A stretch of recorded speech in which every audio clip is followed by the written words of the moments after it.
مسلم سے ایک اور بات، کچھ چیزیں ایسی ہیں جن سے اللہ کی مدد آتی ہے، مدد ملتی ہے. ایک چیز ان میں سے ایسی ہے جس سے بہت مدد نازل ہوتی، وہ ہے کہ جب رب آپ کو دے نا تو پھر آپ بھی اس کے رستے میں دیں، پھر مدد آتی ہے، پھر اور آتا ہے. بخاری مسلم میں حدیث ہے، یہ زیادہ ہی توجہ طلب عمر ہے، اس پر آپ غور کریں گے. حضرت ابو ہریرہ فرماتے ہیں کہ نبی پاک علیہ السلام نے فرمایا ایک شخص نے بادلوں کے اندر سے آواز سنی کہ فلاں آدمی کا کھیت اور باغ خشک ہو گیا ہے، وہاں برسو اور اس کے کھیت کو سیراب کرو. وہ بڑا حیران ہوا کہ بادل سے آواز آ رہی. پھر اس نے دیکھا کہ ایک پہاڑی پر بارش ہوئی، وہ بادل وہاں برسا، پھر نالیوں سے ہوتا ہوا پانی ایک طرف چلا. تو جس نے آواز سنی تھی، حضور بیان کر رہے ہیں، وہ بھی پیچھے پیچھے چلا کہ پانی کدھر جا رہا ہے. اس نے جا کے دیکھا کہ ایک مقام پہ ایک باغ کو وہ پانی لگ رہا ہے اور ایک آدمی وہ پانی لگا رہا ہے. اس نے اس سے پوچھا تیرا نام کیا ہے؟ اس نے کہا کیوں؟ کہنے لگا بتا نا. اس نے نام بتایا تو کہنے لگا یہی تو وہ نام ہے جو میں نے بادلوں کے اندر سے سنا ہے کہ فلاں کے کھیت کو پانی دے دو. اس نے کہا یار تو کیا عمل کرتا ہے کہ اسپیشل تیرے لیے بارش برسے؟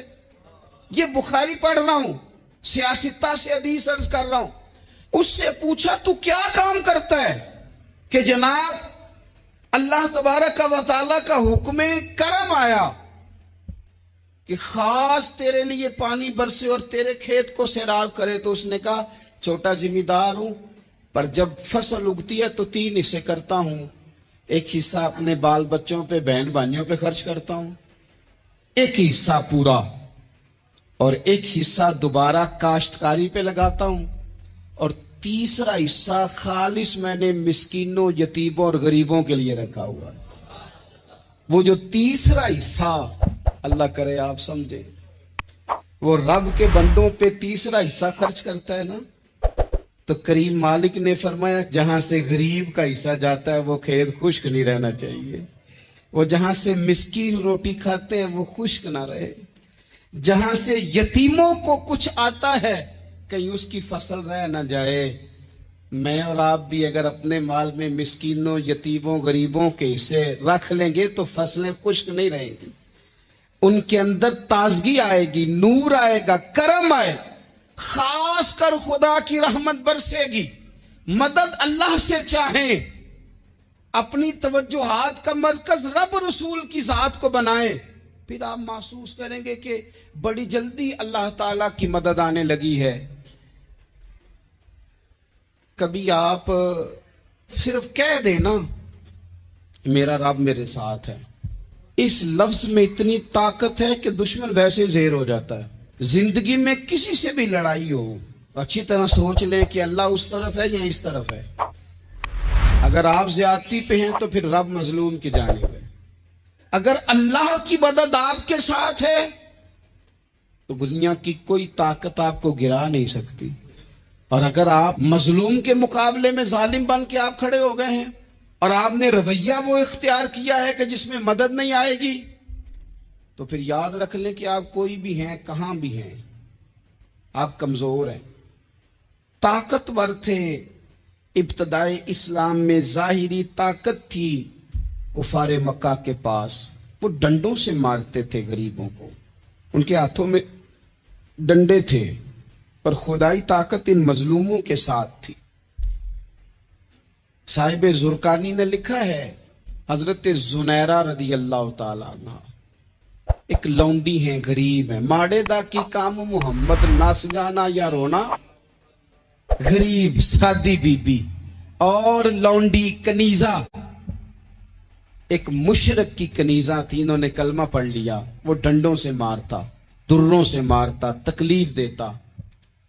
حضرت زنیرہ رضی اللہ تعالیٰ عنہ کو اتنا مارا، اتنا مارا. اب آپ ایک اور پہلو پر بھی غور کریں، مار بھی پڑ رہی ہے پر خدا ادھر ہی ہے، اللہ کی مدد ادھر ہی ہے. رب کہتا ہے کہ پہلے تو صبر کرنا، ان اللہ مع الصابرین. تو صبر کرے گا تو پھر رب کی معیت ملے گی. ذرا ٹھہرنا، تو تھوڑا ڈٹنا. ان الذین قالوا ربنا اللہ ثم استقاموا تتنزل علیہم الملائکہ.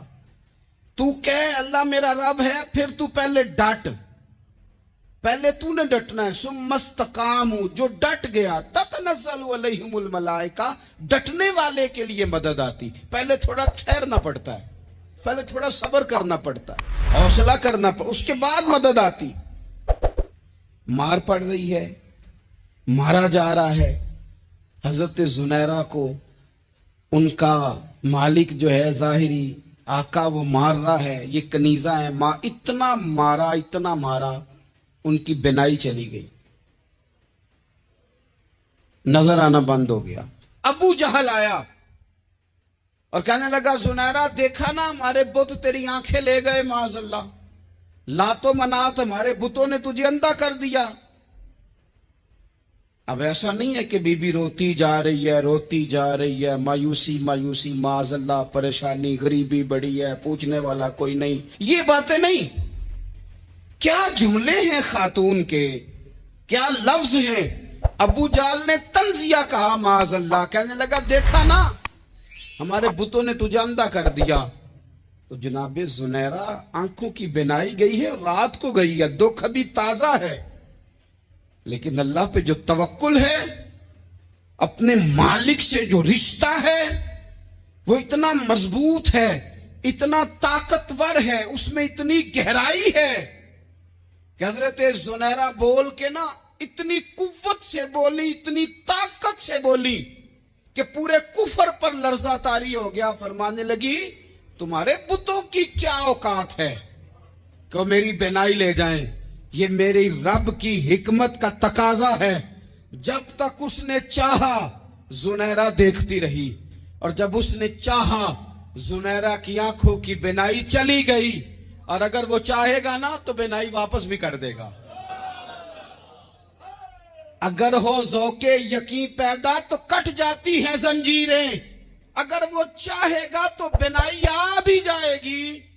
حضرت زنیرہ نے رات کو یہ لفظ کہے، ابو جہل اور سارے کفار ڈر کے سن کے چلے گئے.